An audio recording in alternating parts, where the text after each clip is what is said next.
Okay, great. I'd like to call to order the ARP meeting of June 23rd, 2023. Thank you all in attendance. We have some matters of business. Are there any announcements or introductions from planning staff or others?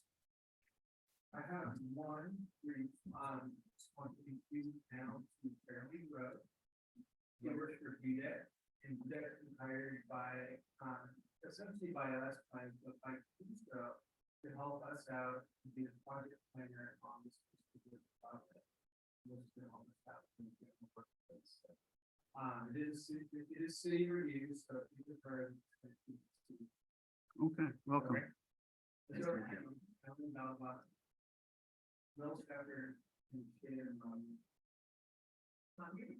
right, thank you.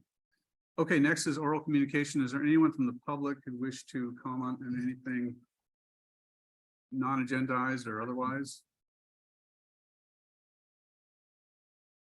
I thought there was 2 Zoom people, but is that related to the file? Okay. All right, seeing no hands, we'll move on. I would like to defer the approval of the minutes until all the panelists are back. So they can. Oh, no, he took his hand down. It's easier for the agenda item. Joe's raising his hand. Yeah. Well, let's ask him if he Go back wants to to say that. something about something else. So allow him to talk. I would just like, hi. I am Joe Chilko. I'm a longtime resident. I just wanted to take a moment and thank the members of the Architectural Review Committee for all their thoroughness and their thoughtful comments and points which have all been well taken on the review of the Cruzon's Park Apartments. And I expect the same will apply today for the Commons. I'm sure that you don't hear from the public often, and certainly not thanking you, but I thought that it was something that was worth mentioning. And also, you've got a problem with your audio in that some people, you can barely hear them and not speaking close enough to the mic. And I'm hearing echo on my end. But thank you very much for your efforts. Thank you, Joe. I'll just note that some of the microphones were off just a little bit ago. So hopefully now that they're on, that should solve the problem. Okay. Zoom tech. All right, so we're going to defer the approval of the minutes until the panelists who are here for those items are here and can vote on that, which leads us on to the discussion item, which is the exterior paint colors of a city-owned facility, which is not really an ARP file, if you will, but it is something we were asked to look at, and so we can do so. This is Erica Green, our Community Services Director. Hello. Hi, welcome, Erica. I have some larger photos for you. So I have the ones in the packet. They get a little pixelated. Okay, well, thank you for having me today. So I'm here to get your feedback on the color selection for the Agora Hills Calabasas Community Center. The community center has been closed for about 3 years when COVID came about, and then because of roof repairs, needed roof repairs. So at this time, the roof is being repaired, and it's a patina green, which is kind of a mint green color, and that's the signature of the community center, so that wasn't changed. So with that, our team looked at various colors that would complement the mint green, which isn't easy to do. And I just want to give you a little background. Right now, we have a programming consultant on staff that we're contracted with to look at the programs that the community wants to open the community center. So the current condition of the community center, with the cinder block and the colors is very obviously 1998. So we're looking to bring that into a modern era. So with that, in your packet, you'll see the various sides of the community center where it has red brick. And then the top of it is kind of a yellow and green brick color. There's a close-up of it on page 5. So the colors that we are recommending that would kind of accent the mint green is kind of a West Highland white. These are Sherman-Williams colors, which is kind of the color of this building, with a darker gray accent. The gutters and railings would be the slate gray, and the red cinder block. Anything that was red cinder block would be the cyberspace dark gray. So what we printed for you was buildings that were in the area that kind of have the same color scheme. So it wouldn't be anything different that's kind of across the street from the community center. This is a very familiar look for buildings throughout Calabasas. So we wanted to print that for you, and so you could look at the different kind of the aesthetic that's in that area. So with that, I'm open to any questions. I would like to mention that part of the painting is under a federal earmark grant that the city of Agora Hills had received. So we're going out to bid for a general contractor to get that painting and all of the infrastructure items taken care of fairly soon. So we don't have a lot of time to wait to choose paint colors. So I would love to hear your feedback. And if there's anything further that you would like to see from me, if we can discuss that, just do the timeline. Okay, thank you. Mhm. Are there, Alan, do you want to start the comments? Do you have any? Quick question, the brick versus the cinder block, are they accenting different or they're all painting uniform? They're all painting uniform, and so it's brick color, but it's all cinder block. Yeah. Ada? No, I don't have any comment. Okay, I certainly always have comments. Okay, wonderful. So, yeah, I appreciate wanting to freshen up that community center. I think it's gonna be great when it's back online. Sure. I'm just a little bit concerned in the following manner. All of this unit masonry is integral color. Mhm. And so when we apply a paint over something which is of a integral color, it tends to flatten out that texture, if you will, Mhm. that was inherent in, like, the green banding is of a different smoothness than Yes. the 8-inch block, et cetera, and the base being the rivet. So I'm in one essence concerned that when you paint it, it's gonna deaden that texture and that depth of the block, Mhm. because you'll be painting the grout and the block. Yes. And so while I'm not opposed to freshening it up, I'm concerned that if it's a low bid city contract, that the preparation of that work, meaning is the block all gonna be steam cleaned? Is it gonna be regrouted? Those kinds of things occur Sure. properly so that it's, so that it looks right. Absolutely. You said the roof is it being repaired or totally replaced? Replaced just the actual barrel portion of the roof and then the low flat roof. So the barrel portion is the actual mint green or patina green. That's being replaced and that should be done in the next month. The Why way it didn't was, they- just to let you know, the way it was constructed, the standing seam joins were not done well and they separated. So there was a lot of Leaks. water leaks through Leaks. there and you can't just repair it, you have to replace it. Mhm. Okay, so Different design now, question is, mechanical. why then, because that's a big surface, that's trying to match a color. Why didn't you choose a different color? Or was that ever an option? That wasn't an option. Our city council liked that color of the green and felt it was, Carry on. yes. Okay, all right. City. Well, it's sort of in that buff color of the hills and the green. I can Yeah. understand that. I'm also, second part, just in terms of color, Sure. I'm a little concerned that this might be a little bit too contrast, Mhm. too much of a contrast between a heavy base and a much lighter top. Mhm. And I think that this color might not really be the right one. So if we could lighten the Sure. hue of this to some degree, add 50% white tint or something, I think it might work better. Yeah. But again, there's people that are much better at, color in the room actually than I am. So you could reach out for that. Sure. So I just think you got to prep the block right. And that's going to be in our bid scope. And we've had a painter out there already and we are sealing some of the brick because that's where we're getting some seepage of the water. So there's some Yes. holes in the grout that's coming through. So that'll definitely be in the scope. Will the Prep it. downspouts be new or just painted? Painted. Okay. Yes. Are they aluminum? Not sure. Okay, that's another, Yes. that's another way from the sun out here for paint to flake right off. Sure, So sure. we got to make sure that is Good prepped point. right so that you're not painting it twice, Sure. in 2 years. Other than that, I don't know how since this is a discussion item, Glenn, are we to approve this? Are we to? Go ahead and, make a motion.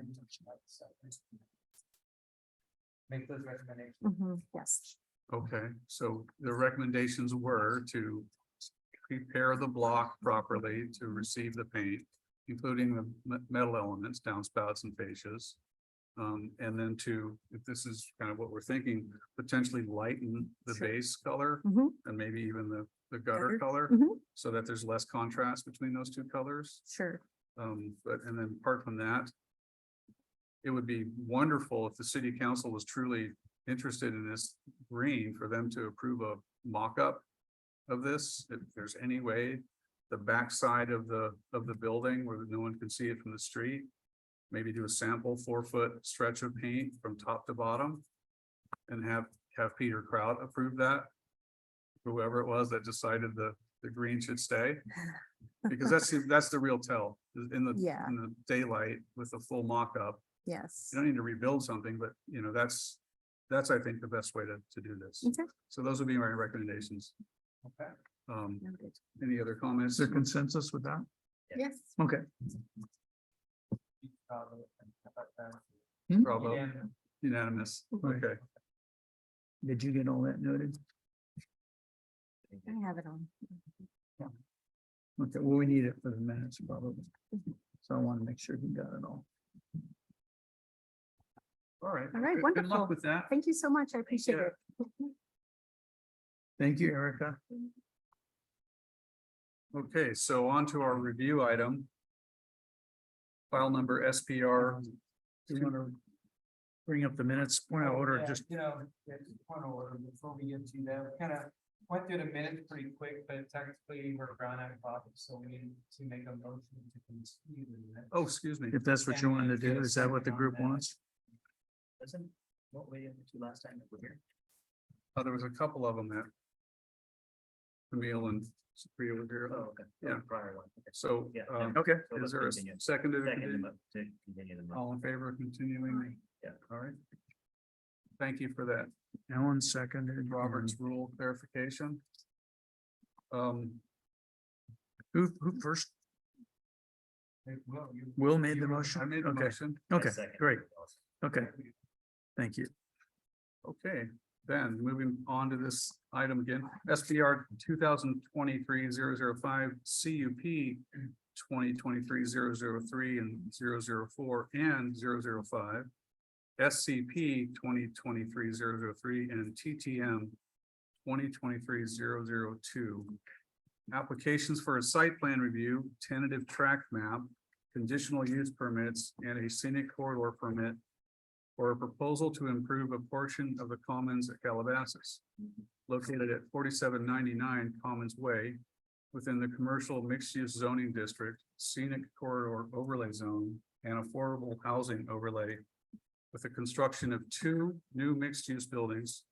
The project's new mixed-use buildings, referred to on the plans as buildings A and B, contain 210,921 square feet of total new floor area, with up to 119 residential units, including 12 affordable units, and up to 24,163 square feet of neighborhood serving commercial uses. To accommodate the project, the existing feeder building, approximately 33,091 square feet, will be demolished, along with a portion of the existing surface parking lot and associated landscaping. Brought to us by the Commons of Calabasas. Planner is Glenn. And I think at this point, we generally like to have the applicant say a few words or whatever you'd like to do.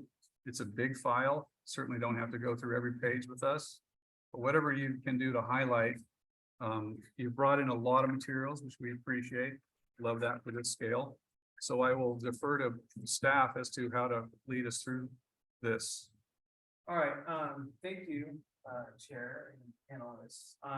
What I'll probably do is just do about a 5 to maybe 10-minute maximum, kind of run through just the basics of it, and then I'll hand off to the consultant team. And maybe what we'll also do is move over a seat, and then the consultant team. Join us. I can go over there too. No, she didn't. Yeah. Come on, come join us at the table.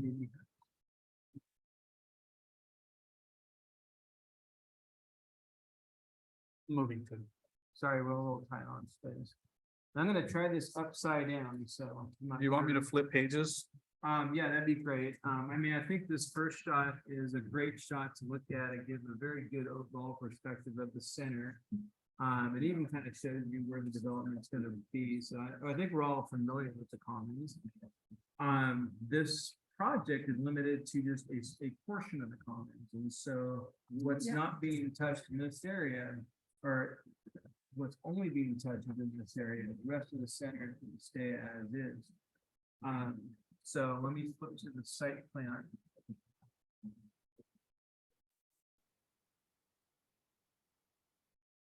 This is a kind of an overall site plan. Let's go to the environment site.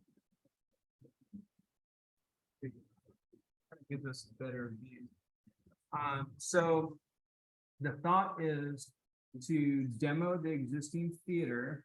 And I think we're looking, I'm north right now, and you guys are south, so, existing theater buildings in this area. That theater is about 33,000, a little over square feet. And then they're gonna build in that spot, red building A, which is 101 units.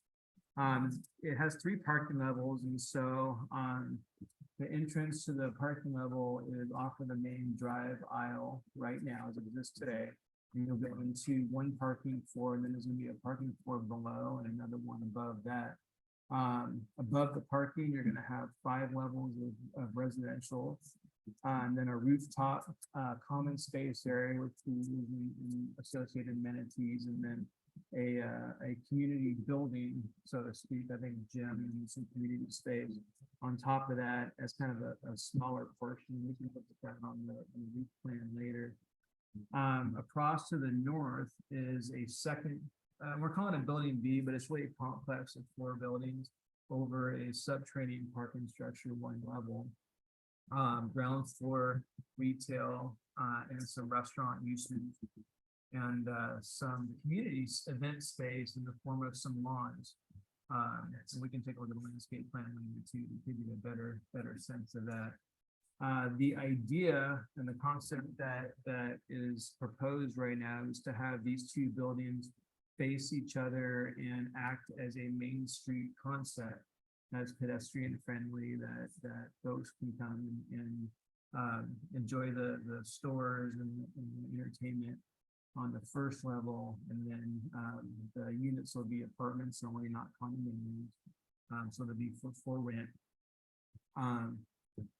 Did I mention that there's 12 units affordable in building A? If I didn't, I failed to do that, so I want to do that. But the amount of retail square footage on building A is smaller, so it's 2,033 square feet.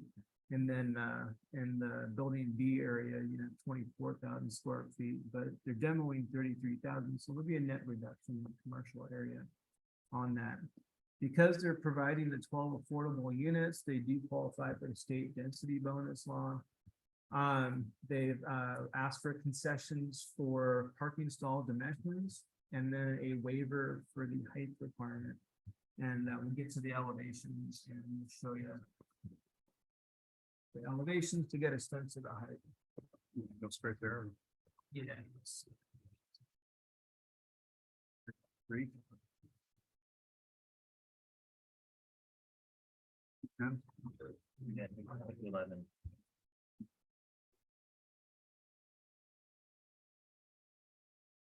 All right, so there's the elevation for building A. Again, I'm looking at it upside down, so generally speaking, the height to the top of the 5th floor parapet is at about 75 feet. The staff corps mentioned that the building's 85 feet, that's gonna be just for this section over here. And those are the community buildings with the gym structure, setback slightly from the west side, and then in this area, the pool and other recreation features on the top floor. So if we go to the elevation for the B building complex, and we come back to.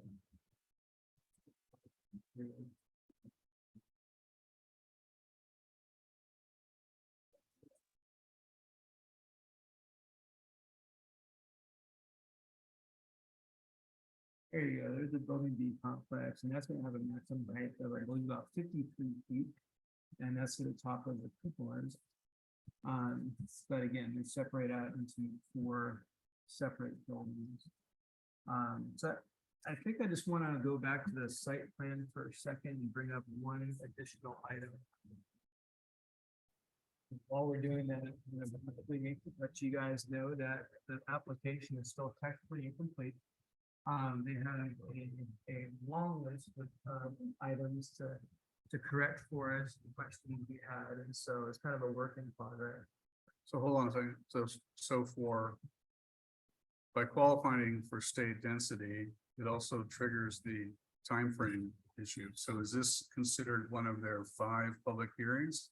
That's correct. This is a five meeting maximum for this project, just like the parking project. Even though the application is not deemed complete? Correct. It's 5 public hearings, public meetings. Regardless of complete act. Well, if you talk to the city Yes. attorney, That was the if question. your questions, yes. No, that's true. I was in the meetings with HCD. That was Okay. quite clear. That's why they, for these zoned, this property and others that are zoned like it, they wouldn't agree to allow us to do community development forms in addition to these things, because that would have for sure exceeded 5. That, Right, and the story polls, for example, would also be considered one of those meetings, and they just had that meeting last week. So I believe technically that would have been meeting number 1. This is meeting number 2 for this project specifically. And so what I wanted to talk about when we got to this plan again is that there's a few things that I think are important for you to note. And one is that right now we have on the Civic Center building some parking spaces over in this location. And one of those is a loading space for our library. So, and to support that, we have easements in this area, partially proposing to get modified by the placement of this building.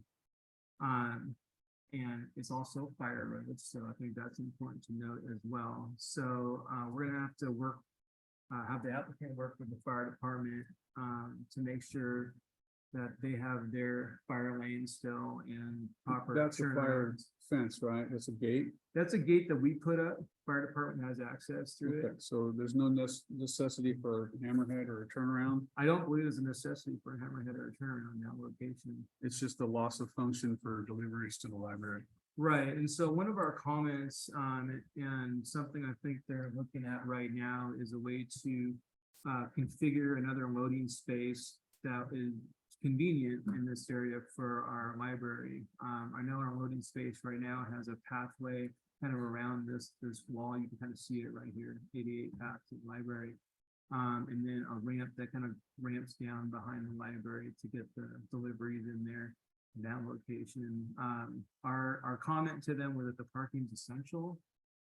So if it can't be moved in this location, which is problematic because we have our founders hall and kind of an outdoor back area that's landscape that people have events, outdoor events there, and library and senior center functions. And to us, that is essential to keep as a feature and a feature that's kind of open. And if we were to do the parking the way they propose it now, you would have to extend this wall across to raise the grade to make those parking spaces, which would really kind of impede the view out the back area there. So in our DRC meeting, they said they've understood that and they're working on a solution for that right now.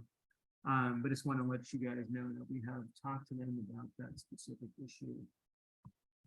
I think with that, I'm going to hand it over to Russo to tell you a little bit more about their vision, a little bit more specifics, and then talk about their colors, materials. We've got a lot of boards and physical samples of their materials today. Yeah, why don't we, I'll hand it over to them and then I'll help step through some of the. We'll get it. I think it should. I don't know if they don't mind. Yeah, Okay. okay. Great. Thank you so much for the presentation, Glenn. I don't know if this is on, but it's great to be here with you today. My name is Chris Robertson. I'm Vice President of Planning, Government and Community Relations for Caruso. And I'm joined here today by Dave Williams, our Chief Design Officer. Dave was actually involved in the design and construction of the Commons over 25 years ago. So it's great to have him here in the reimagining of the Commons. Just to sort of frame the discussion, I think it's helpful to take a step back and sort of talk about why we're here and how we got here. As we've gotten closer to this 25-year milestone, we've started really thinking about what we need to do in order to maintain the Commons as it is today and make sure that it remains vibrant for the community for years to come. As you know, Regal used to operate the theater at the Commons of Calabasas, and like all theaters across the country, they closed down during the pandemic. They reopened, then they closed back down, and then shortly after reopening permanently, their parent company filed for bankruptcy. Our team worked really, really hard to identify the right operator to come in and operate the theater on our behalf, but it is a short-term interim use. Unfortunately, theaters are facing a lot of struggles, and especially in suburban markets. So we need to think about, the right, when the time is right to bring in the right uses to make sure that the Commons remain strong. We also know that the city has been discussing the possibility of adding housing at the Commons for quite some time. They identified the Commons as an ideal site to potentially accommodate housing. So just as we do with all of our visioning processes, we started by going out to the community. And for more than a year and a half now, we've been engaged in a very extensive community outreach process.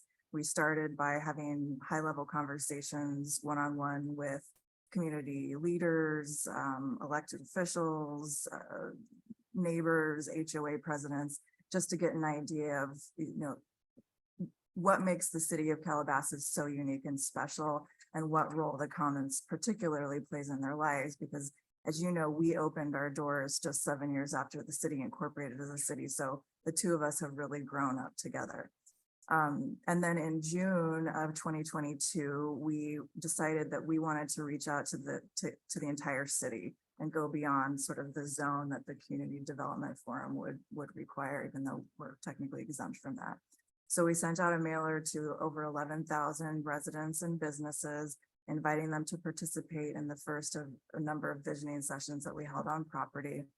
And we just asked, again, very, very high level questions about what makes the city so unique. What role does the Commons play in their life? What's important to them to protect and preserve? And what uses might we want to think about as we start to envision the next 25 years? We pulled out a lot of key themes from those meetings. And then in December of last year, again, we went citywide, again, sending a mailer out to over 11,000 addresses, in addition to over 17,000 emails, inviting people to come participate in a second round of meetings where we presented mood boards that were intended to reflect back the feedback that we received from the community over the prior year. Some of those key themes were, the Commons is really the community's de facto town square, which we couldn't be more pleased by. So it's very important that any changes we want to move forward with are very strategic and thoughtful. We also heard that the community loves the restaurants at the Commons, but they like to see more restaurants with more outdoor seating. We talked a lot about some of the green space areas that we have at some of our other properties, and how the community really liked the idea of programming those spaces for anything from passive recreational opportunities like reading a book or having a cup of coffee, in addition to programming them in intentional ways for pop-up events like wine tasting and holiday events, bocce ball. The opportunities are really endless. And at some of our other properties, it's really a important feature of our projects that's helped to bring the community together over the entire year, not just during the holiday season, which, as you probably know, is very important to us at Caruso. We also talked about housing. A lot of people are interested in returning to Calabasas after school, and there's not a ton of housing that they have access to. We heard from seniors that, when they moved to Calabasas, they had lots of little kids and they needed a lot of space, but now that the kids have flown the coop, they want somewhere that they can return to without the upkeep, but still have access to the amenities and live something that's comparable to a single family home lifestyle. in addition to, families with kids and things. We heard that there's a real advantage to adding mixed use to the commons because people really don't want to get in their cars. They would like the convenience of popping downstairs and meeting someone for coffee or dropping off their dry cleaning. So those are a few examples of the themes that we heard. We went back out, we got a ton of feedback on the images that we presented in December. And we used those as sort of guideposts to inform the evolution of the plan that we ultimately presented to the city last month. We are very, very early in the process, but community engagement is such an important part of our process. We wanted to meet with you early on to get your feedback. We're always listening. And just to sort of touch on some of the things that Glenn already spoke to, we do have 2 buildings proposed. You can see that what we're referring to as Building A would essentially replace the theater.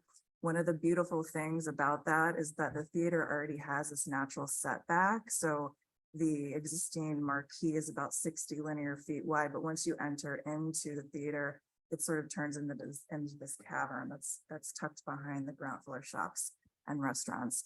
So we have that built-in setback, which we feel really helps to maintain the feel for the pedestrian. We also have incorporated, so there's 101 units in that building. All of the parking for that building would be located under the building. And, we have 1 level below ground, 1 level at grade, and then 1 level above grade. But again, because it's tucked in behind the ground floor shops and restaurants, you won't experience the parking. There's an elevation, pretty significant elevation difference between the surface parking elevation and the access road elevation. And we have probably on average about 2 spaces per unit. Even though we have applied for a density bonus, we're not seeking the reduction for number of parking spaces. And then across the street, we're creating, as Glenn mentioned, sort of this new Main Street area, which is again, something we heard a lot from the community about. They loved what we achieved at Palisades Village by, incorporating shops and restaurants on both sides of Swarthmore, just off of Sunset, and really sort of activating the space and making it more commons-like. So the shops and restaurants will basically face the existing shops on the west of Commons Way. And then above, we've incorporated some beautiful apartment homes. I think when I mentioned the park space, but that's a key element of this area is really framing it with those restaurants and outdoor dining, similar to what we did at Palisades. It's great for, young parents to be able to sit down and have a meal and a glass of wine, and the kids have somewhere to run around. And it's really meant to just help the commons become more of a destination, entice people to spend more time there, and really an attraction for the local community. And all of the parking spaces for the residences above the shops and restaurants, again, would be parked underneath that building. And it's significantly over parked per code as well. So those are sort of the highlights. And then I think Dave can speak a little bit more to how the design has evolved and the thinking that went into proposing the buildings the way that we did. Great summary, Chris. And Dave Williams, been with Brick for nearly 30 years now. So, I've seen the Calabasas community from its infancy to today. I used to live in Calabasas. I still live in Calabasas. If there were actually in homes for sale when I was looking to buy.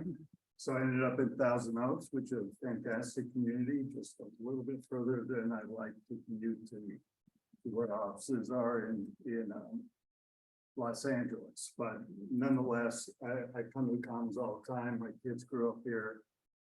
So I'm kind of that demographic that we're designing for right now. People that maybe are downsizing a little bit because their kids have moved on, looking for a little bit less overhead, so to speak. And, so I think, personally, I understand it. Definitely as a company, we understand the community and we understand who we're designing for it. The Commons is doing phenomenal. We don't have to juice it to make it successful. It's working today. But we do have a great opportunity here. The movie theater has become not the driver that it used to be. And we all know from our own personal habits that, you know, the frequency of attending a movie in a theater is much less. And I think that got accelerated by COVID and the shutdown. And it just hasn't bounced back in this area like we wish it would. At the Grove, theater bounced back, at Americana, theater bounced back. So we have different opportunities there. But when this problem or opportunity, how you look at it, was presented, kind of established a few goals. And those goals were, and we've been looking at adding residential here in different locations for years. None of the plans got traction in-house or inside the Caruso organization. We didn't feel it added to the overall experience of the commons.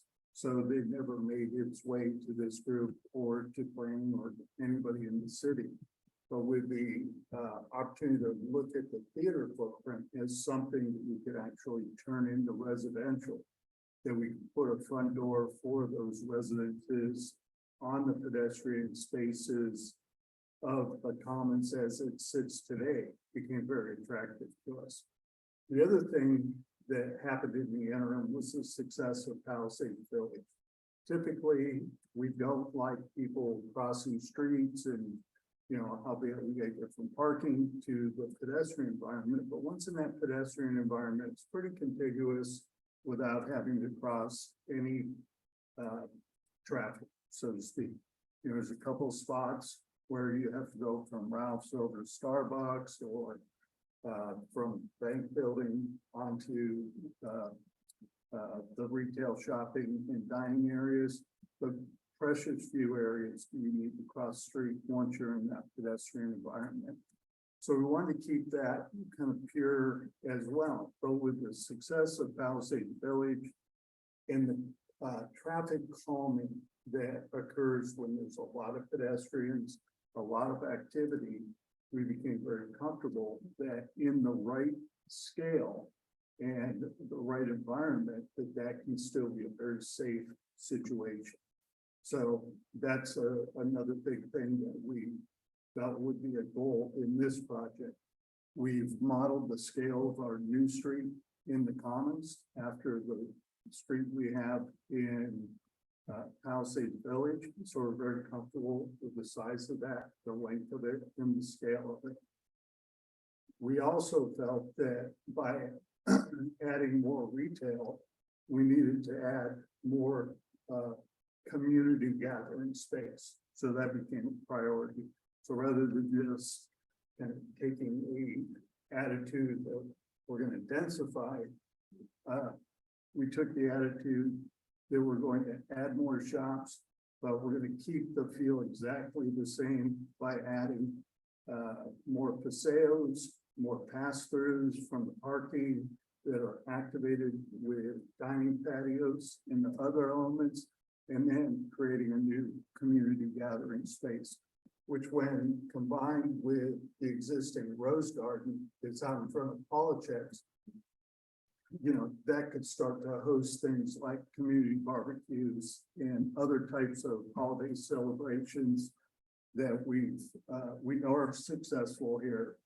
And we've even seen that with our recent barbecue where I forget what was our attendance at that. It was over 600. So we had over 600 people, and you know, so now we see that we can create, you know, close this new street down. We create kind of a block party atmosphere and bring a population for these types of community gatherings. And like been said many times, we're about to celebrate 25 years of being open in Calabasas. We want to set the stage for the next 25 years. And this kind of environment that we're creating, we think does that. It makes it more of a 24-hour community. We actually have people living on site. We have more open space, still all the same width of sidewalk, kind of a very slower paced lifestyle.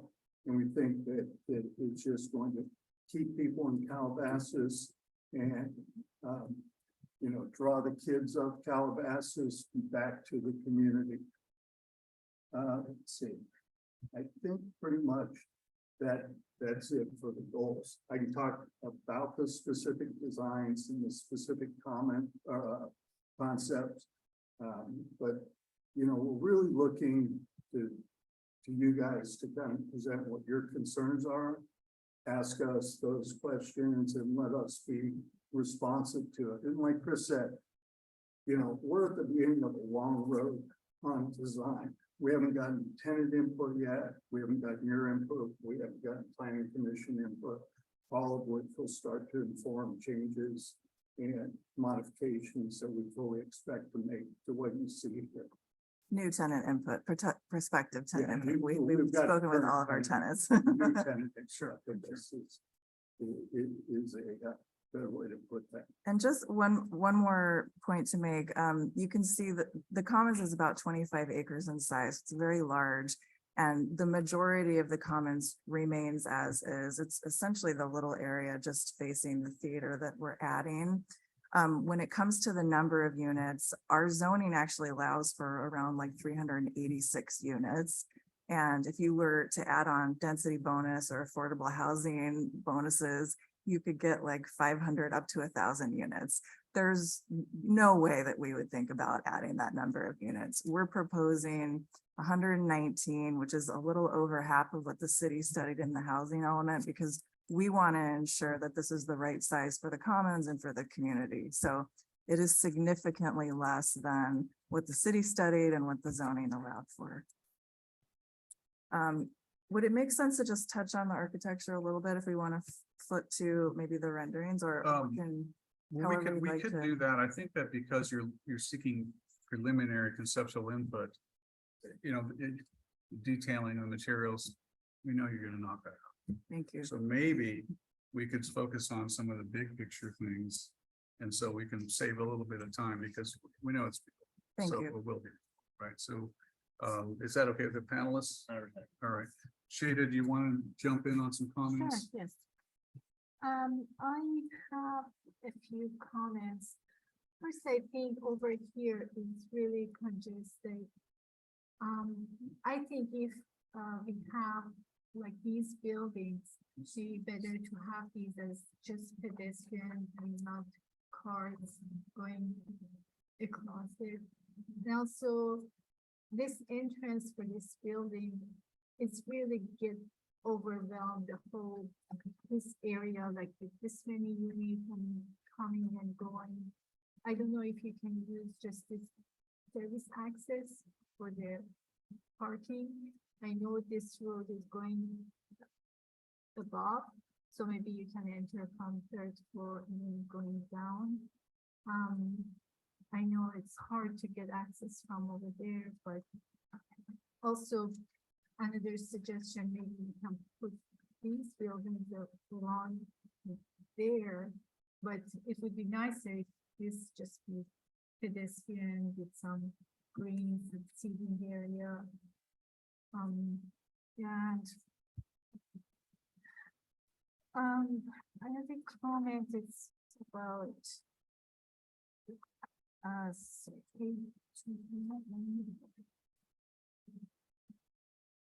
over here, this rendering, it's really this building, it's like a giant, you know, it doesn't have the character of these buildings, this beautiful one-story buildings that, or maybe two maximum, and doesn't have the same character or breaking the elevation. It's just kind of flat and not much of a character. I see the other buildings are closer design, but this one is really different. And yeah, those are my comments. Okay, thank you. Shada. Now I'm gonna let you go. Do you want to switch seats? That's fine. Okay. I'm in agreement with her. I will go on the big buildings in front of the page, just the massing stuff, maybe just a different perception to kind of see if there is any massing or if it's just a flat front. Because of the height, scale's gonna kind of look a little off. On the parking. This is just subterranean entrance, correct? For this building? It's at grade. And It has it's it. an at Okay. grade level. So if you look at the sandwich of this, there's 2 levels above and 1 level below. Got So the 2 levels above get the first level residential to the elevation that has it above the retail and mechanical equipment. You can't really put apartments below that point. Got it. But so they're driving into here at the same time as the entrance is at this level then, correct? So that's gonna be side by side? Yeah. So I guess the question would be, and I didn't see it in the plan, but there's gotta be some kind of divider, because obviously you're gonna have pedestrian kind of gathering here and there's cars coming in and out. Mhm. Sounds a little bit dangerous at first.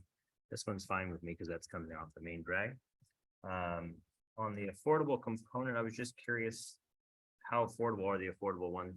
Out of curiosity, do we have any idea what AMI is looking at for those? Or Yeah, right now their envision is very low income. just trying to help out some people in the community, so that's nice. I like the smaller ones, and then I think you guys had in the second set, this is just a freestanding restaurant, is that what this is? Yeah, it may convert to retail and maybe But it's a single story, fast casual, single story. so it goes single, 3, 3, and 2? Yeah. So we're just having a difference in elevation.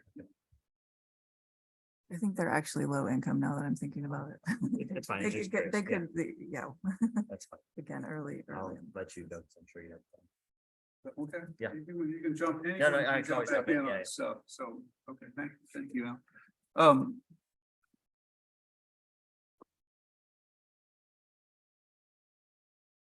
So I would say from the outset that we know the commons is key to this city. It's just really the heart of the city in a sense, in a city that doesn't have an acropolis and agora, right? There's no public spaces apart from this space. It's critical. And there's no one better to give us something which I'll call sort of a lifestyle urban simulacrum than Caruso. You guys, you knock it out every time. So I have no doubt that whatever is proposed in terms of its spatial hierarchy, its massing, its materiality, its flow is going to work. But I'm concerned that, and I want to say this the right way, project is too big, but it's also too small. And I've been talking about this with the city for a number of weeks now. We've looked at another file about a kind of a mixed use apartment building, and it sort of took away an amenity which was privately owned anyway, but was kind of a thing that showed the city, and at least showed me as part of this panel, that this city has very few public spaces. There's nothing like, the space between the library and the city hall. It's pretty tight. So I was wondering, and please take this in the total spirit of collaboration. It's not meant to be an overarching sort of, you must do this, but I was thinking, what if, knowing that Caruso has the capability to do a number of things. In fact, you've already shown it here. You've already shown that you're comfortable doing subterranean parking. You're comfortable doing a kind of a mixed use, properly scaled elements.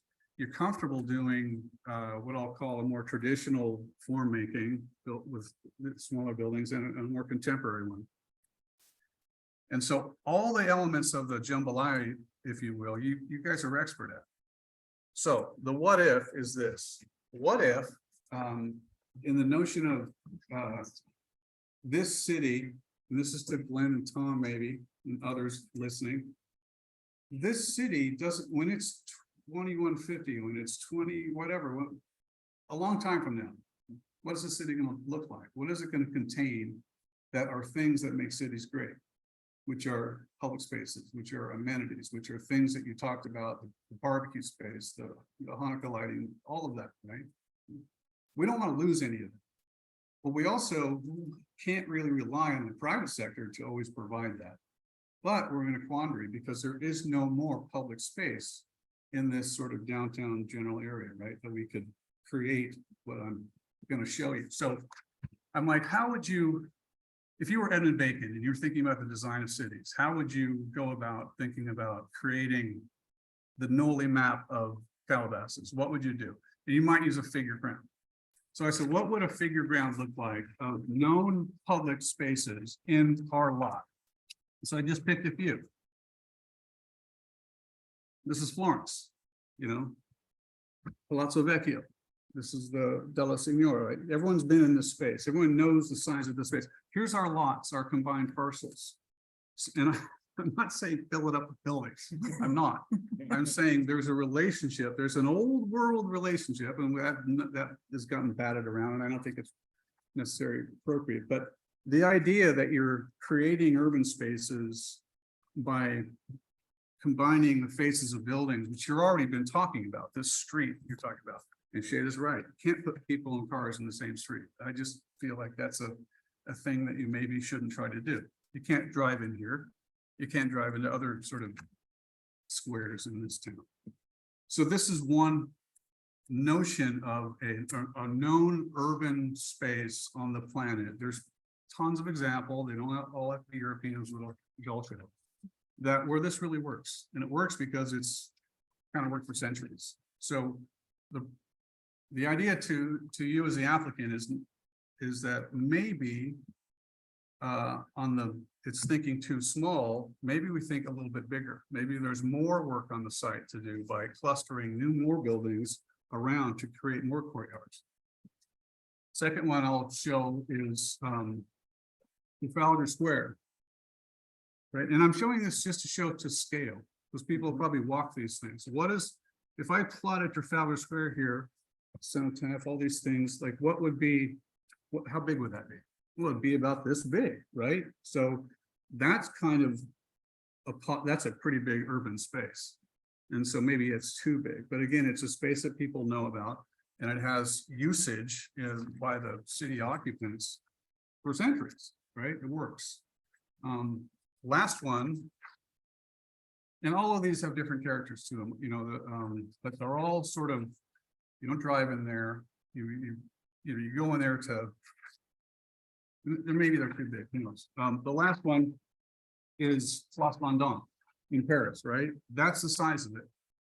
It seems huge when you're there, but this is a huge site. This is a huge site. Yes, we have a clustering of buildings around the perimeter, but maybe there's another, and you know, we don't want to, we can't get rid of Ralph's, we can't get rid of the last thing to buy something inexpensive in Calabasas, can't get rid of Rite Aid, can't get rid of, you know, the bank and all those other things. But maybe Caruso and its collection of designers could think about a way to organize the site that is providing for that urban space, that distinct urban space, the squares, the courtyards, the road, the streets, if you will, that's thinking a little bit bigger.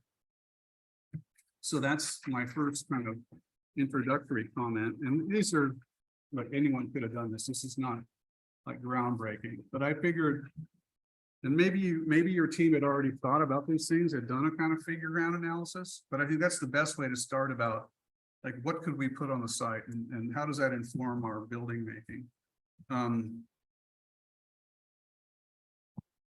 So in that sense, in that vein, these buildings here, they're doing that pretty well. They're creating spaces, although maybe these could be bigger, maybe these could be 3-sided, 4-sided, but I like this. This really feels like it's part of Calabasas, like it could be there in 50 years and you'd be like, yes, you know, this works. And maybe it works functionally for your pro forma and all that stuff that you guys have to work out, right?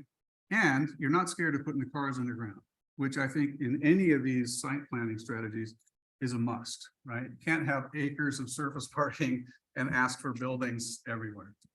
So I'm assuming that will be okay in whatever strategy goes forward. This building, this is the too big side. So if we look at this elevation, and Shada was talking about this, I don't know what that sheet for that is. 211.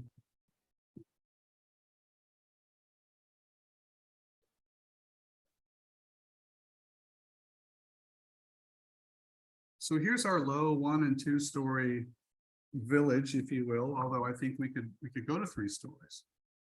The Avanti works at that scale. 4, okay, so but it works at that scale, right? But 6 or 7, this feels like as skillfully as it's done, right? If I could just chop that off, I would say, who was this? Was this Weissman Freddie or was this Steinberg that did this piece? No, we have a third designer. Oh, third designer. Who was that? Gentleman by the name of Branislav Petzel. Oh, okay. So who are the actual principal designers on this? So conceptually, our process is we do a lot of layout in-house, we do a lot of research in-house. Everything starts with research. And in terms of figure ground studies, we've done them. We've done scale diagrams, so we know exactly, you know, the process and talking about. We didn't choose the spaces that you talked about, but we've done that. And Right. We can show more of that.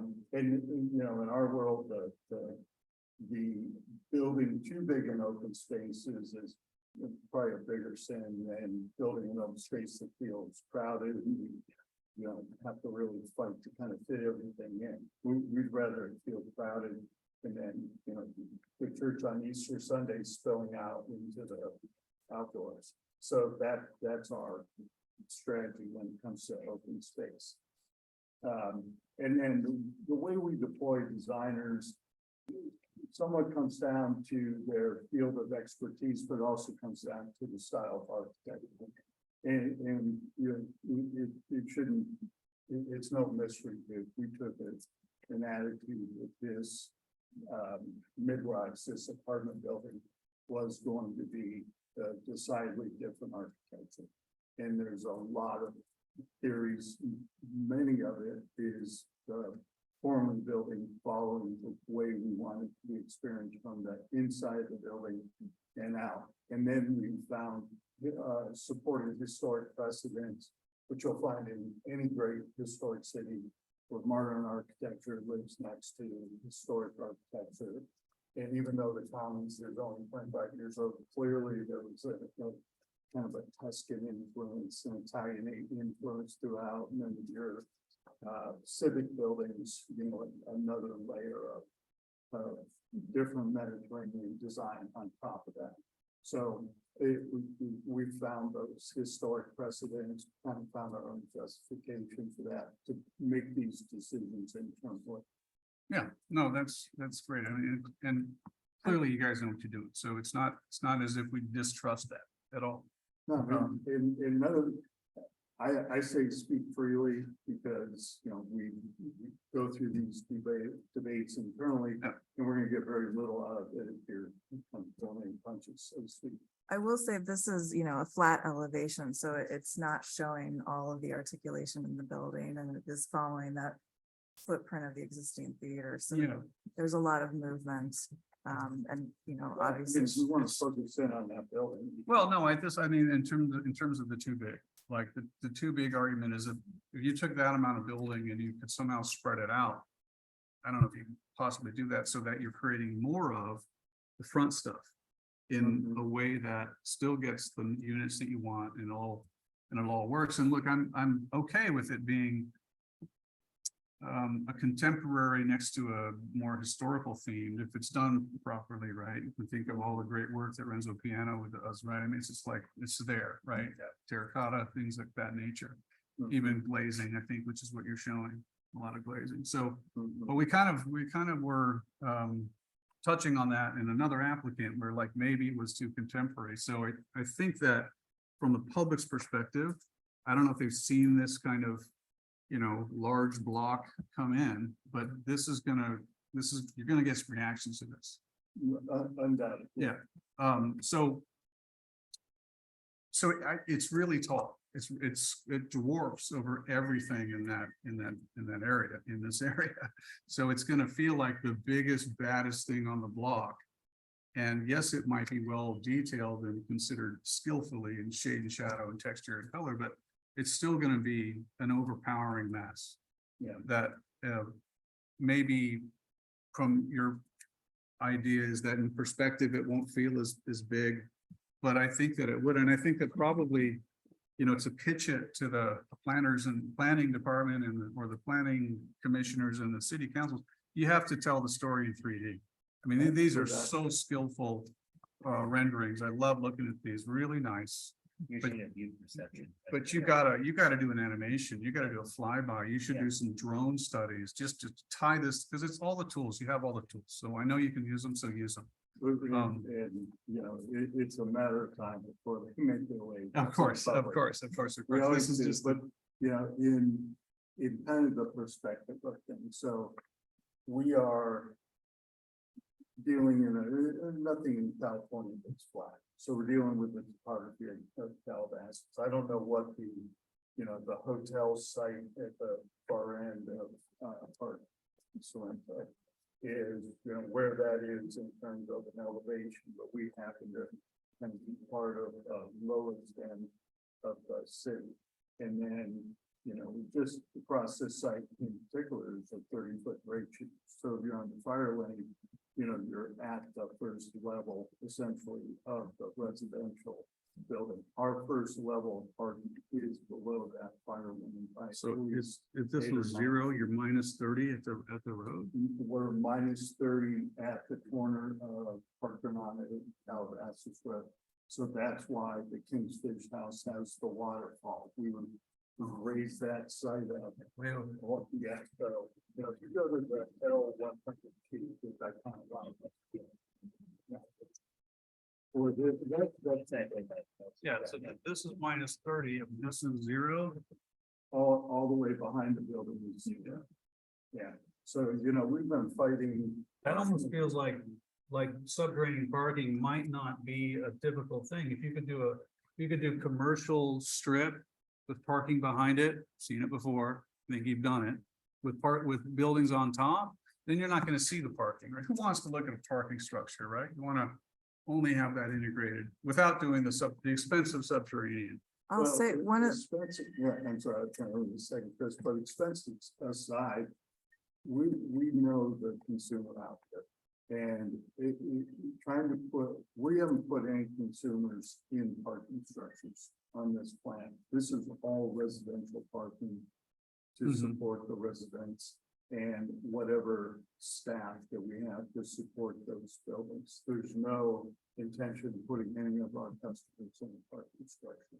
Yeah. Or the Calabasas. yeah, and that's something that we heard from the community was really important. They don't want to have to pull into a structure when they come to the commons. It's not like Palisades Village is in the city of Los Angeles, where people are more used to parking in structures. So that was a really important design driver. And truth be told, Palisade Village for the first couple of years was a operational challenge. People were electing to park in the neighborhoods and walk into the property in the neighborhood.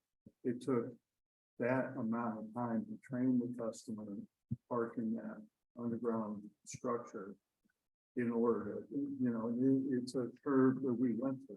And, you know, we can bring in some operational data to tell you how the parking finally ramped up there. So there is a learning process.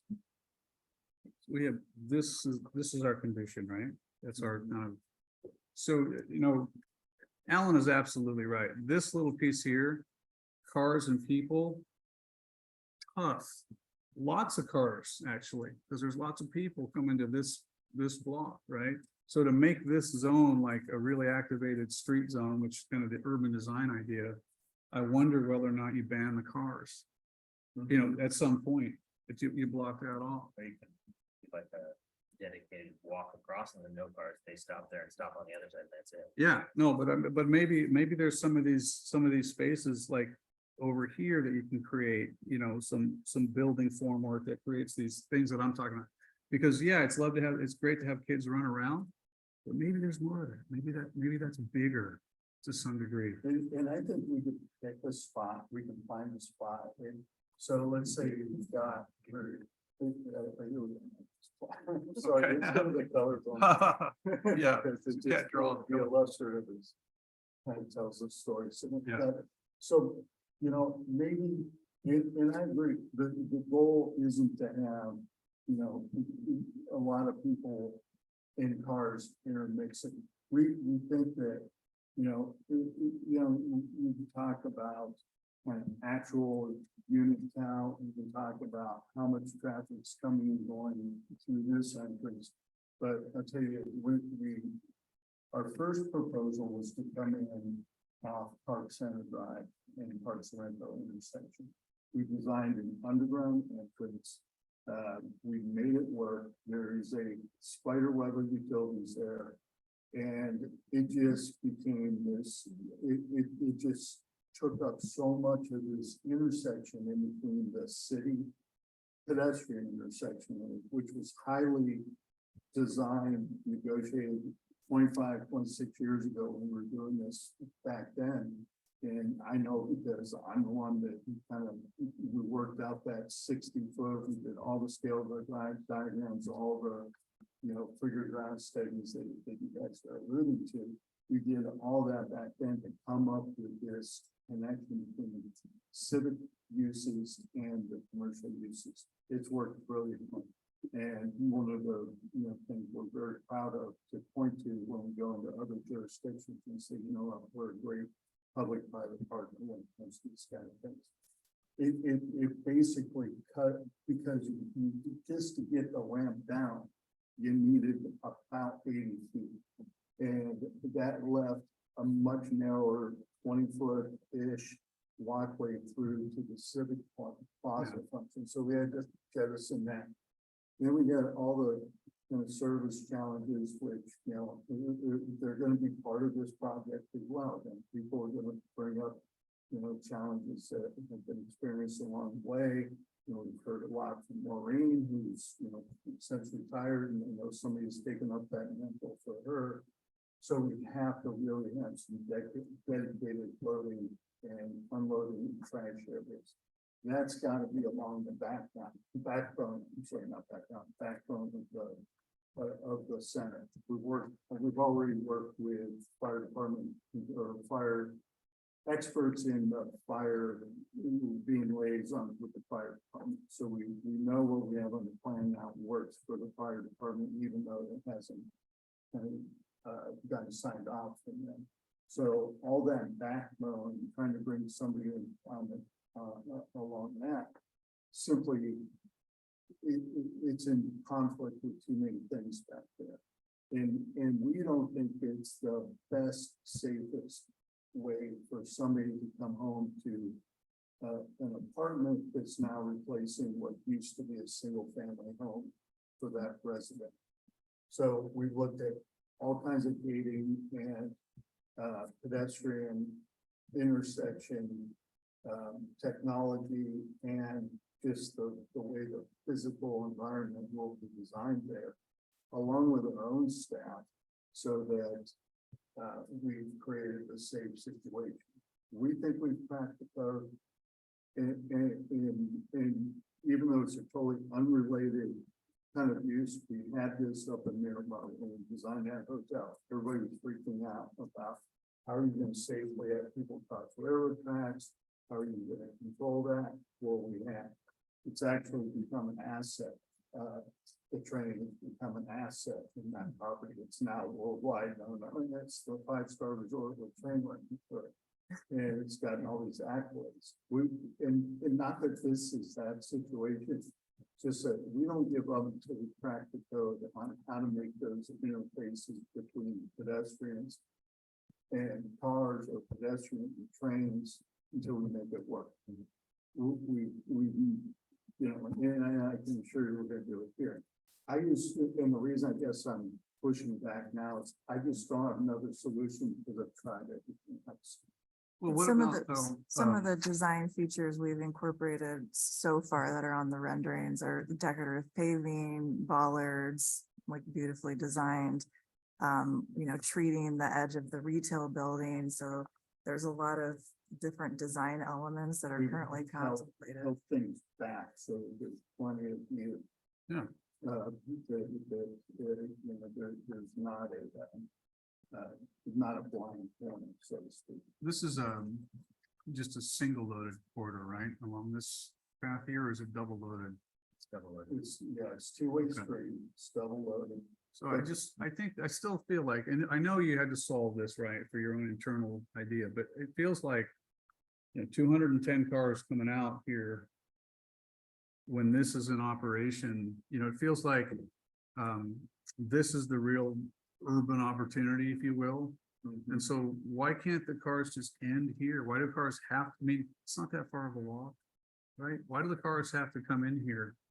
Because everyone's just gonna fight for these spaces like they do anyway. Make this amazing crowded, like you said, but not too crowded space with no cars. Think of all the amazing tight spaces wherever where that really works.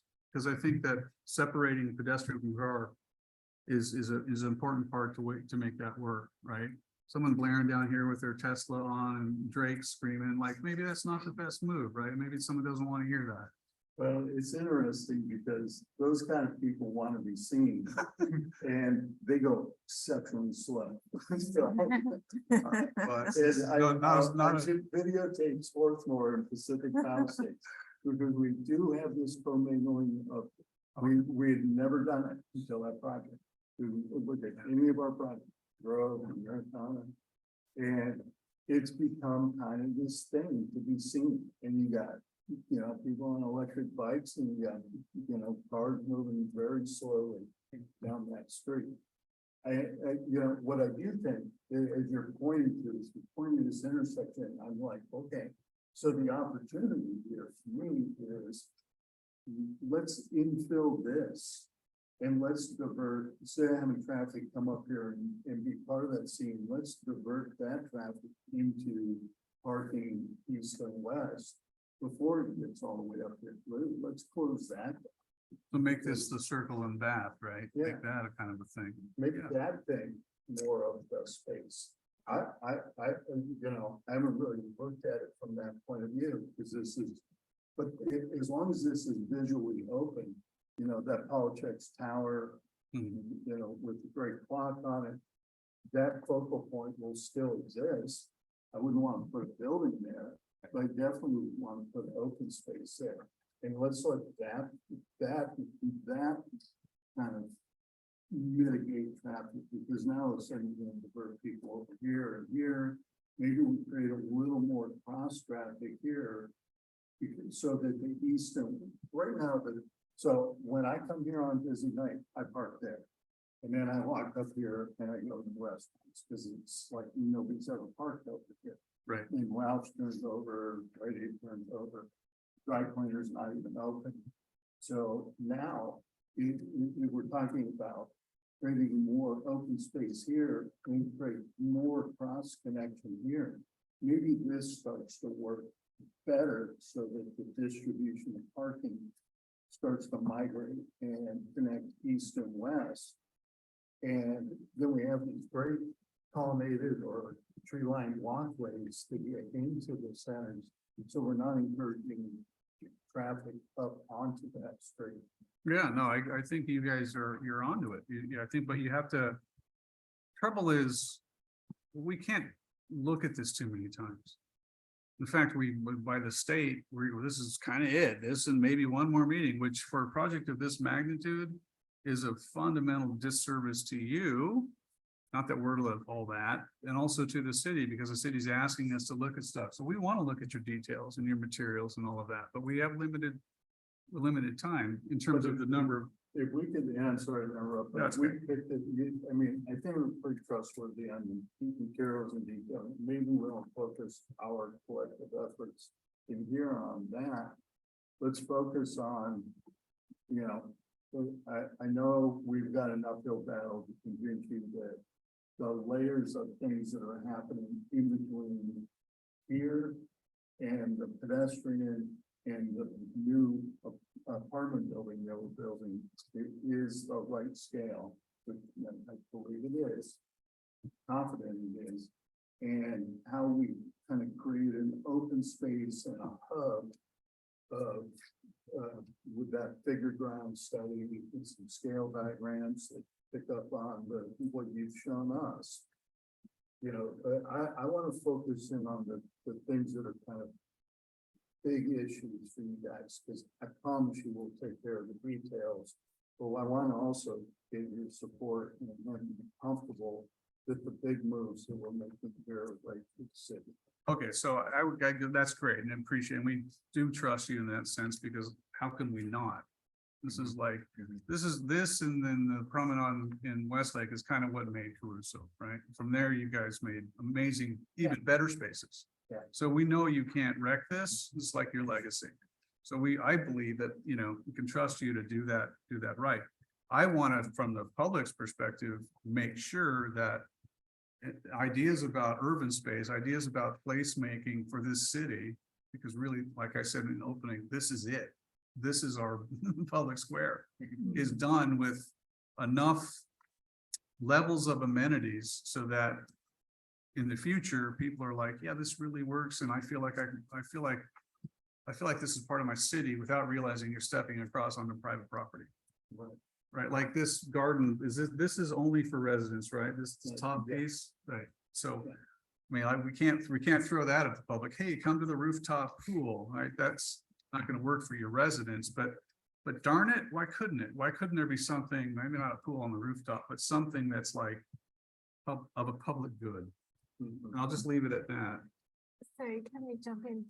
I also think that maybe better you keep, like, you renovate the theater to like a more commercial and just have your residential more along over there that has different character. You don't mix it up with this, you know, beautiful character. And also, one more thing is that you separate the residential with the commercial a little more, because if I'm in a hurry, I want to go home, somebody's, you know, walking slowly, want to go, you know, see a friend, it's just a little stressful. So maybe whether you separate the residential and commercial a little more too. That's what it. So, you know, and again, we will look at that idea. In terms of having the residential drop down into the retail street, it's fundamental and critical for us. It's why we haven't proposed residential buildings out here and here. I promise you, I've laid them out, I've made them work, and it just doesn't have the additive quality to commons that we wanted to have. Now, we point to our Americana project. It was our first mixed-use project, first time we ever built an apartment. What we did is we designed the retail footprints, the arrival experiences for those residential units. And then we laid out the residential. It's very similar to what we did here. So we're saying a residential lot is on the ocean. That's your home address. When you walk out your front door with your guest, with, you know, somebody visiting you from, you know, your longtime Calabasas resident, you got your, you know, somebody coming from the East Coast to visit you, you're walking out into a garden.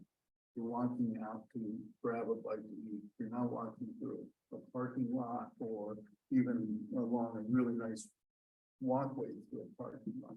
It's kind of a core value of ours. It would be like asking us to change our values. And they feel very strongly about that. I don't know how to present the mitigation measures to justify the commingling of pedestrians and cars, other than we resisted it for the better part of 18 years, and then finally said, you know what, we think we can make it work. We went to streets throughout the country, you know, including streets in Nantucket, in Savannah, Georgia, and Bal Harbor, and you know, not to mention like Rush Street in Chicago and Bleecker Street in New York, that worked very well as pedestrian streets with very slow moving traffic. And that's exactly what we intend to do here, is keep that. And you don't go up there to find parking. Parking is sparse up there. You find parking out here.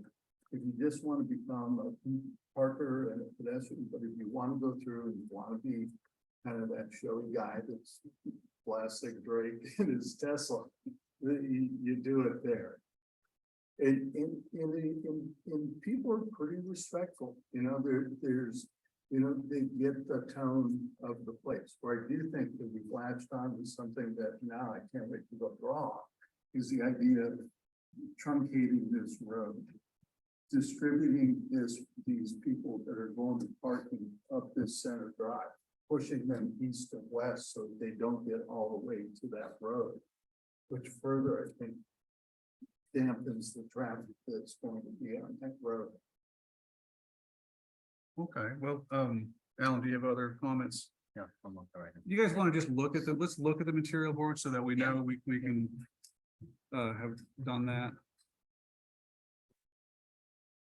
You know, and like everything, it's preliminary, it's, we haven't really gotten to materials. So these are in order.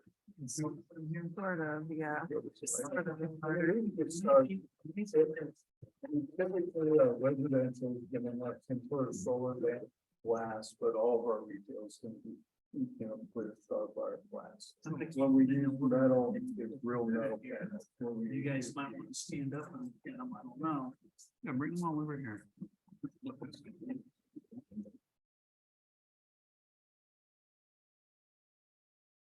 When we do plaster, on the common, we did a that's actually used to restore old buildings in Europe. It's called later port plaster. And we use hand pound smooth coat. We use them kind of blown on stucco, dried type of thing. When we use stone for a stone. So, Yeah, no, you guys aren't known for cheap. we'll I get reminded that every day.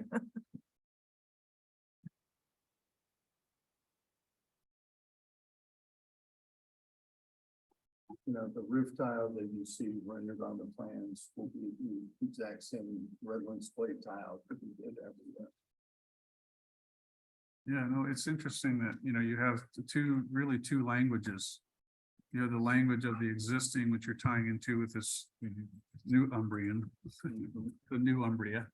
Yeah. But then you have this very modern starship in the back. Mhm. That's really big. Yeah. It's really big. So So it lives within the theater footprint that exists today. I meant the height of it. Yeah. Because even though no one likes to look at that retaining wall, at least I don't. Right. It's twice that tall, at least, or more. Than the highest part of so all those little frilly trees in the back. Might not see them when you're in that. But When the you're theater almost getting- box right now is 36 or 46 feet tall. Theater box, so top parapet 46 feet tall. We're adding 33 levels of that. There won't be a blank wall on it. And just the kind of boomerang shape of that building does add a certain amount of visual interest. And we're continuing to work the facade of that, so the skin, the balconies, the relief that we're creating with those elements. Is becoming more, call animated. The other thing that we I think could and should study to help you guys, get a little more comfortable with this kind of taking key elements, corner elements of the building, and start terracing them back.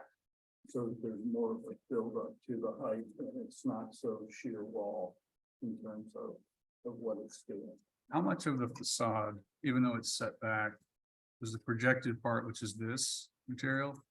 And how much of this spandrel is spandrel in combination of solar band, right? Yeah, so the glass is probably gonna end up being around 60 to 65% glass and very little spandrel. The goal of our facade is at least 60% glass, and I think it's a far higher percentage than what you see in most apartment buildings. And our glass, is critical also to us that the majority of that in Florida, the ceiling cannot give punched openings or aluminum. Yeah. Or vinyl windows. So, that therein lies some of the push on the architecture to try and quite frankly, I've never seen a bulky residential, multifamily building of kind of, nostalgic, kind of themed architecture that I think is appropriate. To me, the form and the function and how we want the interiors to feel more modern, modern interior, timeless design on the envelope, but still contemporary. We're still working our way through what all those details are, so. Well, the notion that you're talking about, you're talking about fenestration as storefront, really, as full height. Yeah. That is and then rather than punched opening, like we've seen other projects that look contemporary, but it's really a punched opening. Yeah. So the idea that you're saying, no, this is gonna look dated, but this full height glazing band, it's a completely different modern approach. Yeah. And I would say one which is strong enough to hold its own, Yeah. rather than something which is not really contemporary, but wants to be. Yeah. So in that sense, don't water that down. But again, I've talked a lot today. I think it's a strong proposal. It's too big, it's too little, like I talked about, but whatever. But it's up to you guys. You guys are the chief architects for this thing, but just think of public good. Really think about, like, because you're gonna hear it. In how many ways are you contributing to the betterment of this city, even though it's your private property? That's not our point. We actually do have this philosophy that we can provide the backdrop to what happens here. The public that comes, the residents that live here, they're going to determine what the place is. And that's why the Commons has been so successful, and every one of our properties has been successful. We really do try to take the kind of the ethos of the community, the way the community views themselves, and build it into the design project. And we know there is a percentage of the community that has moved, that feels, that this type of thing is right for Calabasas at this time. It's not what we're leading with. That pedestrian experience is what we're leading with, and that's not going to change. It's that smaller scale. And we've done the sightline studies when you're like at Jenny's Ice Cream, getting your ice cream done with your kids. You don't feel this sense of building looming over top of you. That setback 70, 75, 80 feet. And your sight lines are really that little village that we've already created. So we know we've got to prove this out, and there's a responsibility for us to do that. But we do feel that with time, we're going to get the detail right. We're going to start adding those layers of setting back the levels as they go up. We're going to add kind of a layer of materiality and undulation in that facade that I think we believe will get people comfortable. Okay, all right, so Glenn, obviously I didn't hear from all of our panelists, but there's this limit on meetings. But I don't know, and also I think from what I'm hearing, you kind of want to maybe work on it a little bit further. Absolutely. There's no real, it's not complete, so there's not a time crunch. Obviously, we're not going to waste your time, but like, it feels like we should see this again. The only caveat with that is he said there's only 5 meetings, and this is our second of 5. So I don't I know, that's what City I'm, Council- Chris, I gotta defer to you. that's what I'm worried about. That's my only concern. I want to make sure city council has time to hear it. Yeah, I know. I mean, look, Meetings right now, the planning commission and city council. we have Still to have to go, go to planning commission and city council, that's correct. we have to So go we to- have like one spare meeting. City council continues and has a second. Right. There could be more meetings if the applicant says that's what they want. I mean, look, I think we got a lot of great feedback today, and I'm sure Dave's gonna go home and start sketching immediately. Well, So- no, the time crunch is now. We'd be happy to come back and have another meeting. Okay, so we don't want to get in trouble with the state or whatever, so is planning gonna take care of that part? We'll work with the applicant on that, absolutely.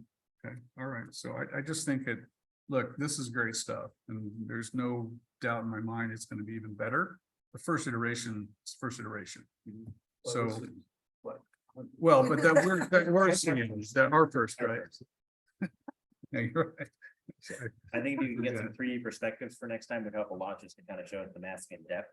It'd be Yeah. great, just to kind of illustrate it just for us as well as anybody else watching. Yeah, That'd be a big, Sideline help. from Jenny's, right? That perspective. I mean, because it just looks flat here, like you're just looking at a big tower. And I'm sure it's not, but it's just Yeah, on a two-dimensional part. of it. yeah, that's not capturing it. I think Right. we We can, can see the depth here with the, each of the Right. angles on it, yeah. but if you illustrate it, Yeah, I mean, use some views, would be. this is very strange helpful because for this is, us as well as the public. this is not really this is sort of a bird's eye, right? The eye level of all the occupants is not horizon line, so. Right, I would say lift up besides, how is this made? Like, what is this? So what we do is we do a computer generated rendering. Yeah. Using computer models. We have a watercolor renderer who then goes over top. He actually works in a computer now. He does Yeah, that's watercolor painting. Yeah. Over top of the computer generated. gorgeous stuff. Thank you. Yes, gorgeous stuff. Yeah, you know, it's a guy we've been working with. For Yeah, I mean, 30 years. who could not like that, right? Sometimes at the very last thing to the public, a big physical model. Big physical model, you know, done by the guy who does those plastic models, whatever that is, probably gonna cost you a lot. But I mean, that's, people just can't, they can't The size, visualize it. 25 acres. No, I know it does, but That's maybe it. it's only, maybe it's I think only we this need big, bigger than this table. you know, laser cut plastic, what is, I don't know. I'm We've just, looked at it. It's representing the detail enough. It makes it really, really, really big. It's like literally larger than this table, I think. This rendering is also missing the parking. as well. The way As- it's laid out. As double loaded. Yeah, this looks like. Well, no, right now, we don't have any parking on the building site. All the parking is on the existing streets. Yeah, see, that's not South double side. loaded. It's Yeah, just single. I'm loaded. sorry, I misunderstood what you were asking. Yeah. I thought we were talking about retail on It the is single side, load. but there's no parking on the north side. Yeah. which is what- No, that's great. But I can already tell you, we've gotten comments from leasing and retailers who they've been talking to that. You know, they're concerned that there's not convenient parking on the other side of the street, so that kind of back to life has already come our way as well. So, you know. Especially if you're adding retail here. Yeah, and what we're trying to do is make those sidewalks wider, kind of narrow the street even more to kind of code minimum, just to dampen all that traffic. Common traffic. You might look at angles. Yeah, you know, the funny thing about angled parking, it makes the paving area wider by about, I don't know the exact percentage, but it's. It does that. 15%. Those are the Yeah, 'cause it corners. kicks the corner, yeah. You just got like a one size fits all parking stall, like I would like Thousand Oaks, you know, I know they're rival, but they have like a 14-foot deep parking stall for compacts, even though it's still wide. Which works great for a Mini Cooper and you know, like your. Okay, so something about a reduction in parking. Just the size for the residential underneath the buildings. In the parking structure of home. Itself. Yeah. That goes from 9 by 18 to what?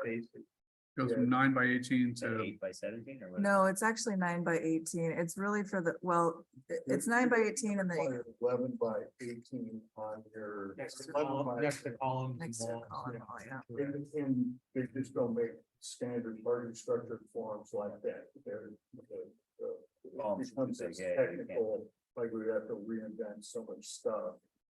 To accommodate that. We're still doing 9 by 18, but we would like we can position columns so that they don't affect the driver's side or passenger side door. But we can keep a standard base facing that every parking structure building in the world. yes, right, 27 or whatever. Yeah. Tom, so apart from the design stuff, they're asking for a lot of entitlements. 1, 2, 3, 4, 5, 6, 7 entitlement. That is an uphill battle.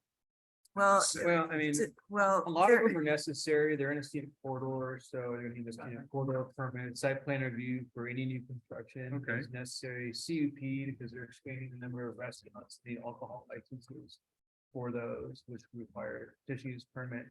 There is 2 conditional use permits to modify the master CUP and the implementing CUP, and we're still in the middle of a exercise, if you will, to see from the master plan days to what our current code is, how much overriding our current code does. So maybe some of those could go away, but we still need to do a larger comparison between those two. So some of But those you might go feel away. confident that you're gonna have enough findings so that at the time of hearings, it's not a.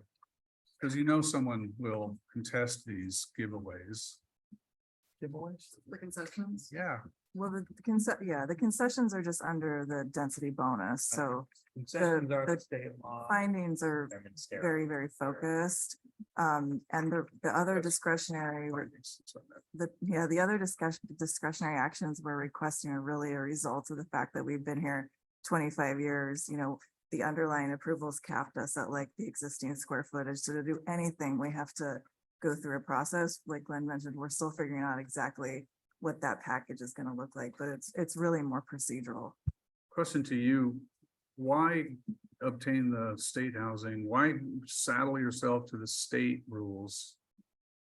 If you could handle this without that, Well, we're requesting an incentive for the parking width underneath the residential building for the reasons that Dave just mentioned. for technical economic reasons. And then the waiver for the height.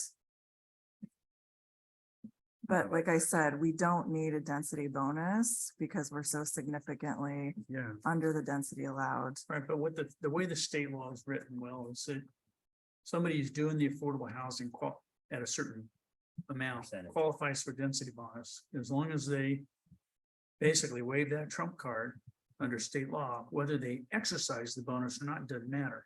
We have to grant the waiver and or concessions or whatever their choosing is. Our but hands are doesn't it tied. also tie your hands, Crusoe's hands to using union labor? It doesn't. All right.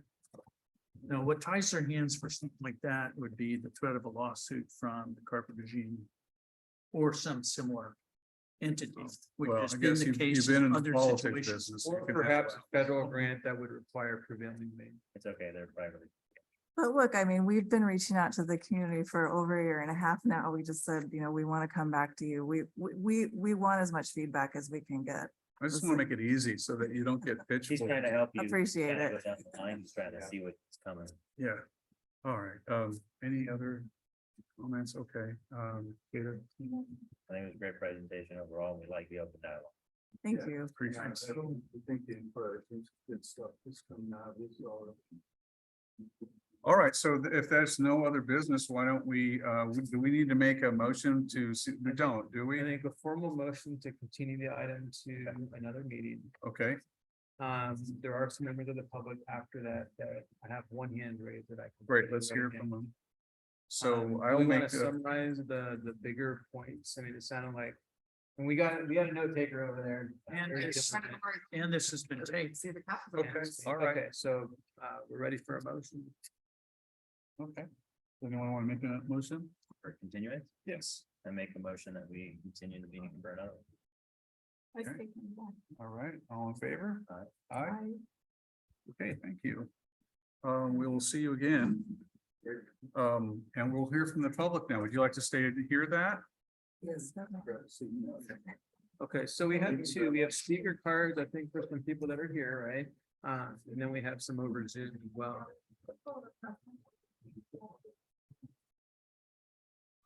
Okay, why don't, it's up to you guys. You want to take the ones who are present first?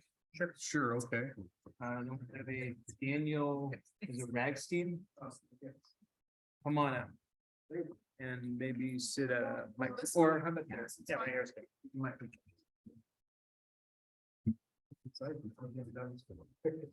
Come on in. Yes, please. Daniel Rustin, Rastein. I am one of those people from the community that they sent flyers to. And even before before receiving that, I actually always pretty much celebrated income for properties because I enjoyed it so much. It is a lifestyle. And I grew up in Santa Monica and in the Palisades. And so seeing that change was amazing. And then was in Malibu, again, got married and then had a baby, and then we needed a suburban lifestyle. And we pretty much purchased the house to be close to the commons. Because went here, when I was younger, and now my kids go. And so that's the reason why I'm here, is any kind of development with the Caruso brand on it, we sort of follow because it is a lifestyle. And they get the input from the community. They actually care for us to get feedback, positive and negative. And I appreciate that very much. And the style is very nice. I love going here. I enjoy the restaurants, and I also like Mr. Caruso as a person. I don't know him, but I like what he's done to the communities and running for office, and also with the police and whatnot. And he's always out there. So he's always been part of the community. So I felt I would love to come and just say that I'm definitely for this, any kind of addition to our communities. I also loved your input. That was beautiful with the squares. I can definitely see that following that in the future. I think that's a great idea. Thank you. Thank you very much. But Thank you. thank you. All right, next speaker, Rick Young. Come on.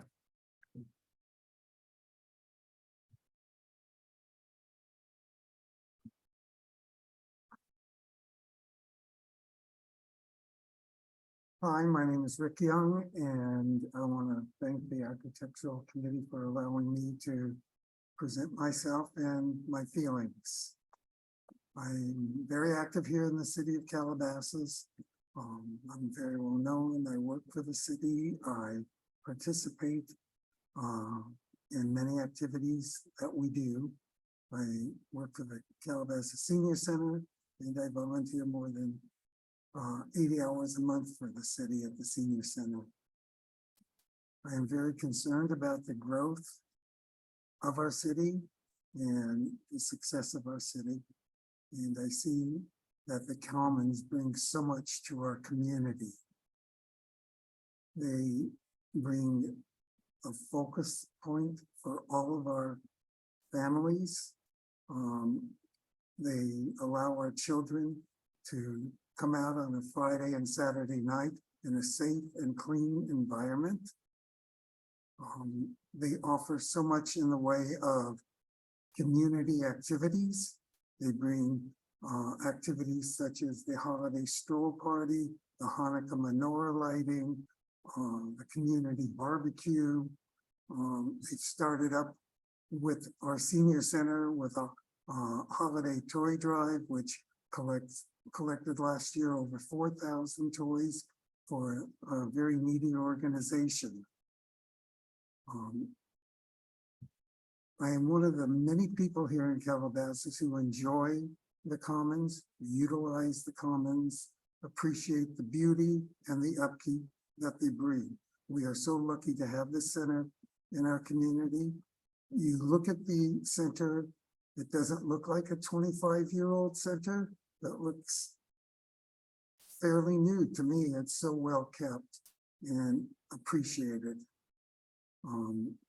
I'm very excited for what Caruso is going to do in the next 25 years for us. And I plan on selling my home and moving into one of their units. I live here at the lake in one of the most desirable homes at the lake because I have a single-story home. And it's a nice size home, and I'd be willing to give it up to live in a community where I don't have to get in my car every night and go out and drive, be able to walk out my door in a safe and sane environment, and appreciate what the Caruso team is doing for our community, and hope that they can go forward with this project. And I want to thank you for your time. Thank you very much. Appreciate it. Thank you. Okay, I have 3 cards of people online, and then I'll take them first. How about that? And then whoever else has hand raised, we'll get to after that. So let's start with Amanda Weiss.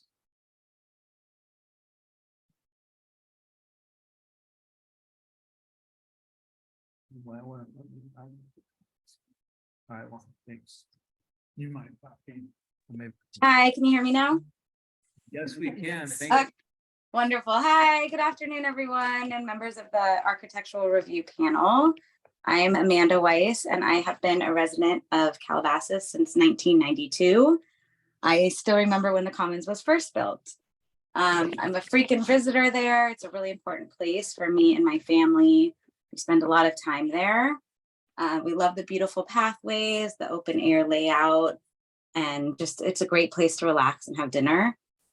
Caruso's plan complements the existing design while also incorporating current trends. I think it's a wonderful way for the Commons to continue evolving. And someone had mentioned earlier doing it for the public good, and I feel like that's exactly what we need in Calabasas. The fact that these designs would be complete under Caruso gives me even more confidence that it will meet and exceed our city standards, because they are a team which imagined the Commons 25 years ago and brought it to life in a stunning way. So please consider their track record of success, and we cannot wait to see what the future holds. Thank you.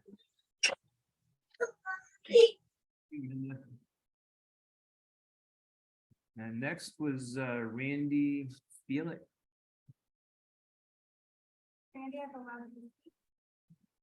Good afternoon, architectural panel. My name is Randy Feilish, and I'll keep it brief because I know you have a continuance on this. I have lived in Calabasas since 1992, and I live in Westridge Estates. I'm walking distance to the Commons. Like I've always said, the Commons is truly our crown jewel. I believe Caruso has been an amazing part of our community. I actually went to the grand opening party in November of 1998, and I can't really believe it's been 25 years because, as other people have said, it looks still new and it's timeless. As I guess previous person said, you know, it's our community destination for my shopping, for my Starbucks, for restaurants. And, you know, I recall back in 1992, when I moved to Calabasas, and actually there was just a Red Robin across the street. And at first it was a John Kilroy project, and then it became Caruso. And I'm grateful that Caruso actually built the project, because we all knew what he had done at Encino Marketplace. We knew what he had done at Westlake Promenade, and we could feel it, we could see it. And we knew it was going to be a great addition to our community, which it has been. I'm glad you brought up the parking and that there would be no parking structure, because when I do go to the Palisades Village, I personally avoid the parking structure if I can, and I try to always get a spot on Monument if it's available. So I think it's great that there's going to be subterranean and there won't be an actual parking structure. You know, I was fortunate to be invited to the community outreach meetings back in January, and I like looking at the designs and seeing the green space. I'm very happy with that. It also appears to look timeless. As everybody has said, Caruso's projects have been first class, so I have no doubt it will look fantastic.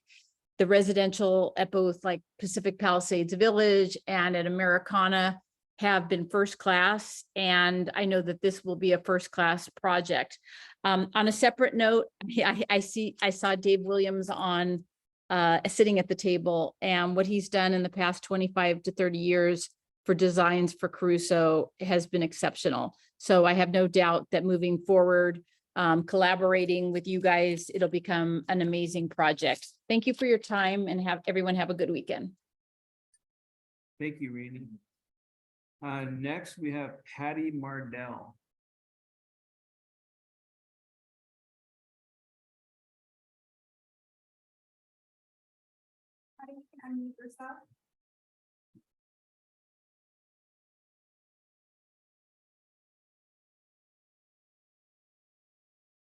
Patty, if you can unmute yourself, you can speak now. There we go. Can you hear me now? Can you hear me? Yes. Okay.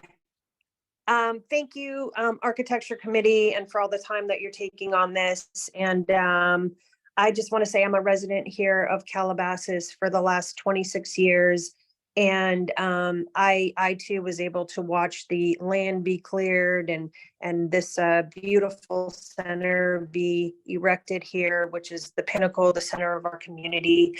You know, Caruso, as we know, is a company that has been with the Calabasas family for as long as we've almost been a cityhood. So the Commons at Calabasas is beautiful.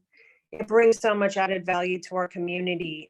Every detail at the center is carefully thought out, and you can tell that this is a company that puts extremely great care and attention into everything they do. You know, thinking about a parking structure erected, I kind of heard that and I was like, oh no. I like the idea that the parking is going to be underground. I think that's perfect. You know, this is a company that knows our city, it knows our people, and it knows our standards. I have total confidence that Caruso will improve the Commons with the enhancements that are both not only fitting, but they're consistent with our first class track record here in Calabasas. So I'm you know, happy to be a part of this change, and I'm grateful for the time and the attention that Caruso has given to the community and making us feel very much a part of the improvement. So I always like to say we're not waiting for it to happen. We're a part of it, so we get to watch it happen with being a community member and with Caruso. So thank you very much for taking the time to listen, and I hope you all have a great weekend. Thank you. Okay, I believe our last speaker is either Norma or Mark or both, Citron. Okay. Hi, Glenn. Thank you very much. It's Norma Citron. And thank you, Mr. Shepherd. I think that it is, it's too modern for me, the building. I want to talk about getting the original Commons plans so that we can see how they overlay to our new Commons lane plan, especially with regard to parking, the difference in a parking availability. Some of you don't know, but it is very hard to find parking sometimes in the current place. So the other thing is, I see that there were 139 commercial stalls being removed. But they're giving back 11, but there's still going to be 128 stalls missing. I think that we have to take into consideration employee parking, of course, people who are going to be taking care of the apartments, elevator operators and so forth, whatever it takes to take care of that. I also think that with retail employee parking and restaurant employees, we find that a lot of times we can't get parking on Park Sorrento because the employees are parking there. So parking seems to be the problem. Parking. We are also going to have a reduction in parking shortly. So we need to make sure that we have adequate parking for our new Commons lane. And I too am an aficionado of Caruso. We're Caruso signature members. And my husband won't let me live in a shopping center though, so I can't live there. Thank you all very much. I do appreciate the hard work that the ARP puts in. Appreciate it. Have a great weekend. Thank you, Norma. And I believe that is all we have.